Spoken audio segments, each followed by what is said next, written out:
Lukas 2 ayat yang ke-22. Apa yang tertulis di sana?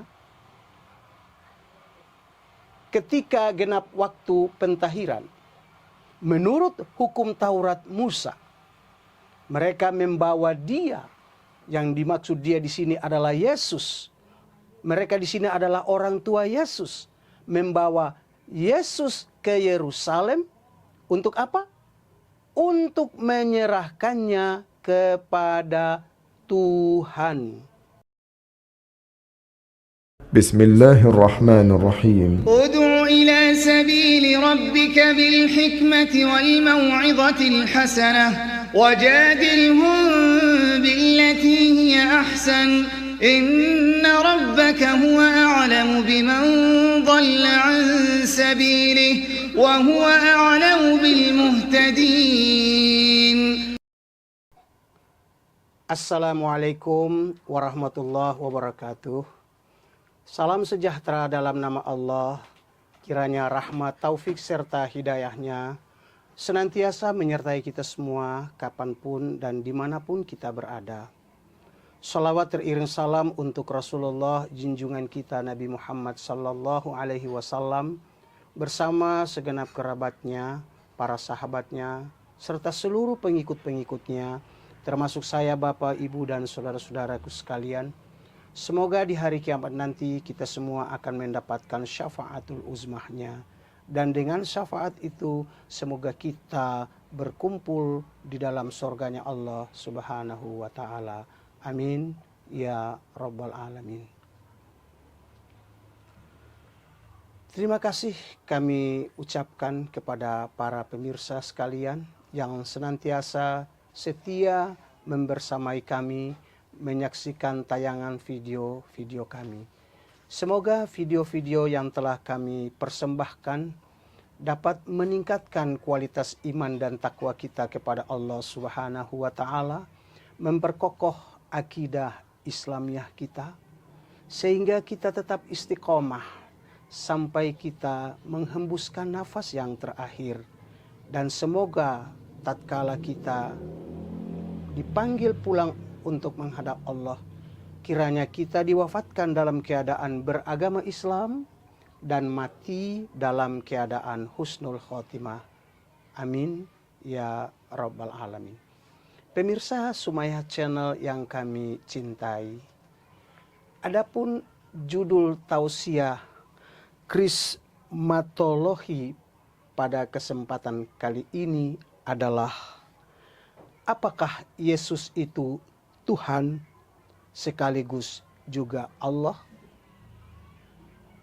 Sengaja saya mempersembahkan judul ini untuk menjawab beberapa pertanyaan dari teman-teman akan siapa sesungguhnya Allah itu, siapa sesungguhnya Tuhan itu, siapa sesungguhnya Yesus itu, siapa sesungguhnya Tuhan sekaligus juga Allah itu. Pertanyaan-pertanyaan ini yang senantiasa diperdebatkan atau dipertanyakan di kalangan umat Islam dan umat Kristiani, meskipun tidak seluruhnya, hanya segelintir saja. Untuk mengetahui jawaban itu, mari sama-sama kita dengarkan dulu ulasan yang disampaikan oleh Romo Daniel. Mari kita saksikan videonya. Di dalam Alkitab, sebutan untuk Allah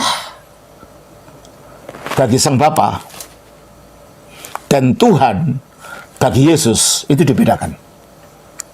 Nah, ini di dalam kepokesan modern sering kacau balau, ya Allah ya Tuhan, Tuhan ya Allah gitu. Padahal kalau Alkitab tidak mengatakan begitu. Coba kita baca di dalam Roma pasal yang ke-10 ayat 9 dan 10. Sebab jika kamu mengaku dengan mulutmu bahwa Yesus adalah Tuhan. Siapa yang Tuhan? Yesus. Yesus. Oke. Dan percaya dalam hatimu bahwa Allah. Bahwa siapa? Allah yang telah membangkitkan dia dari antara orang mati. Jadi yang dibangkitkan oleh Allah ini siapa? Yesus. Siapa? Tuhan. Tuhan. Jadi kalau engkau mengakui bahwa Yesus adalah Tuhan dan bahwa Allah telah membangkitkan Dia yang Tuhan ini dari antara orang mati, maka kamu akan selamat. Pemirsa Sumaya Channel yang sangat saya cintai, dari Roma 10 ayat 9 ini dapat kita menarik kesimpulan bahwa yang dimaksudkan dengan Bapa itu adalah Allah.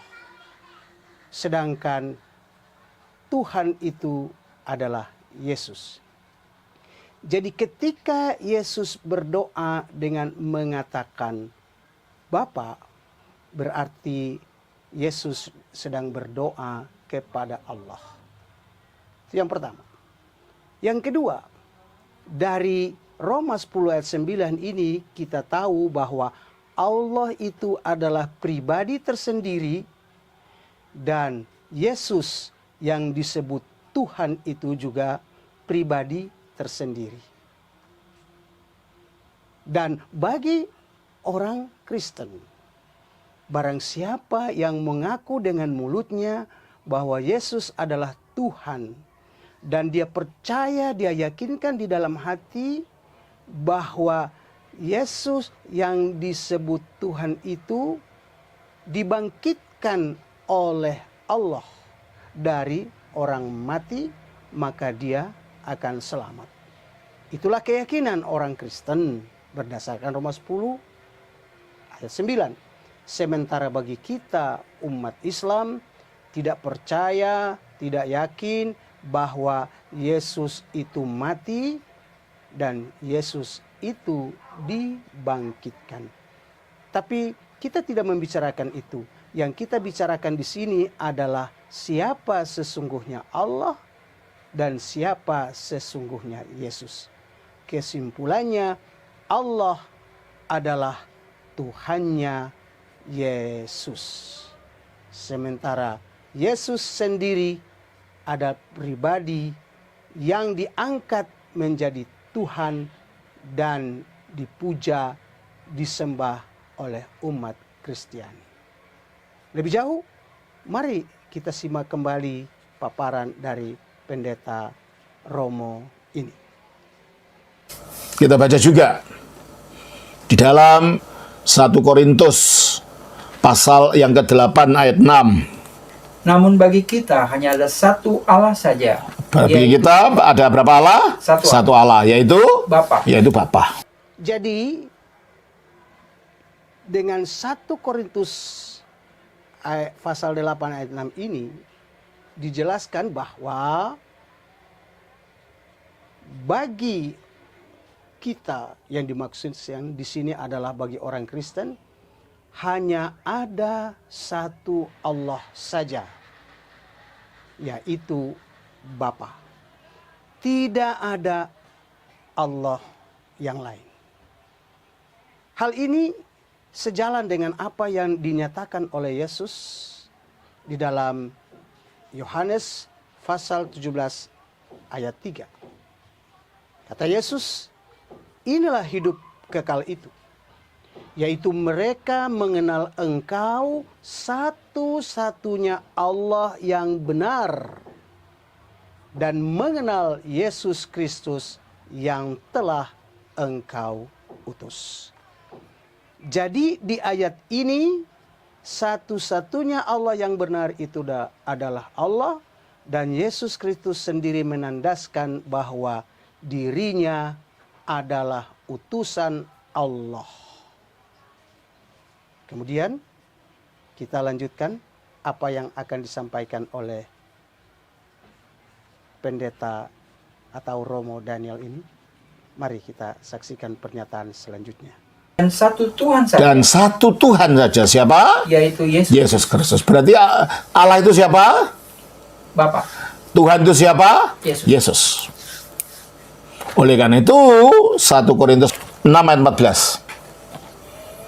Allah yang membangkitkan Tuhan. Nah itu, kalau Allah dan Tuhan itu sama, maka kalimat ini tidak masuk akal, nonsense. Allah yang membagikan Tuhan. Maksudnya seperti yang dikatakan oleh Roma pasal 10 tadi. Allah yang membangkitkan Yesus yang adalah Tuhan. Jadi gelar Allah itu menunjuk kepada Bapa, gelar Tuhan itu menunjuk kepada Yesus. Ya, jadi semakin jelas kita bahwa Yesus itu adalah Tuhan dan Bapa itu adalah Allah. Nah, dalam Kisah Para Rasul pasal 2 ayat yang ke-36 dijelaskan di sana.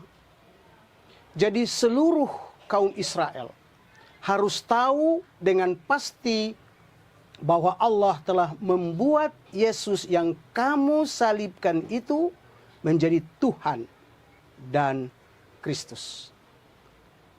Dari penjelasan Kisah Para Rasul pasal 2 ayat 36 ini jelas sekali bahwa Yesus itu diangkat sebagai Tuhan, dijadikan Tuhan oleh Allah Subhanahu wa taala.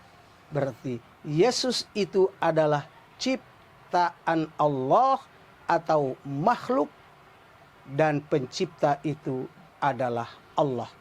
Dengan demikian, pencipta tidaklah sama dengan ciptaan. Yesus adalah ciptaan Allah, Allah yang menjadikannya menjadi Tuhan, sedangkan Allah adalah Bapa Tuhannya Yesus atau Nabi Isa alaihi salam. Pemirsa Sumayah Channel yang sangat saya cintai. Di dalam 1 Korintus pasal 8 ayat 6. Juga di dalam Roma pasal 10 ayat 9. Jikalau kita baca dengan seksama itu jelas. Terlebih lagi di dalam 1 Korintus pasal 8 ayat ke-6. Ada tertulis di sana.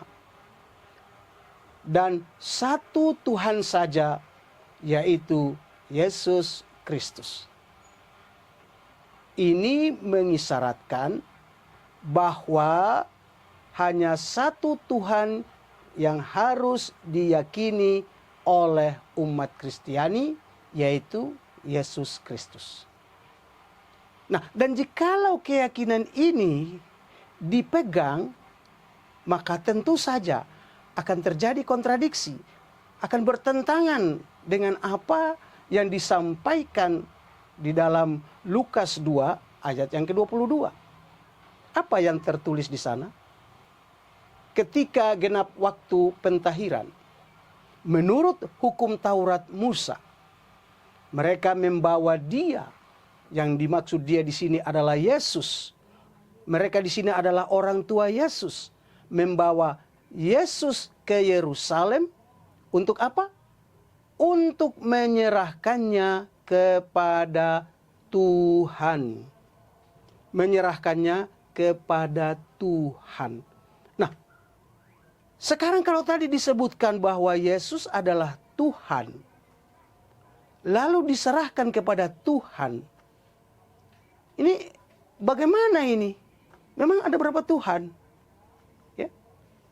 Bagaimana perkataan daripada Paulus tadi bahwa Yesus itu satu-satunya Tuhan. Sedangkan di dalam Lukas 2 ayat 22, Yesus diserahkan kepada Tuhan. Bingung gak kira-kira? Oke, silakan. Bagi saudara-saudara yang mau memberikan komentar, berikan komentar Anda di kolom komentar. Dan jangan lupa untuk like, komen, dan subscribe. Juga tekan lonceng notifikasinya agar Anda tidak tertinggal bila kami mengupload video-video terbaru kami. Semoga apa yang kami sampaikan ini dapat memberikan pencerahan, memberikan perenungan. Sebenarnya Kristen percaya kepada Tuhan itu, ada berapa sesungguhnya Tuhan itu? Apakah Yesus satu-satunya? Ataukah masih ada Tuhan yang lain selain Yesus? Terima kasih atas segala atensinya. Mohon maaf atas segala kehilafan dan kekurangan. Billahi taufiq wal hidayah. Assalamualaikum warahmatullahi wabarakatuh.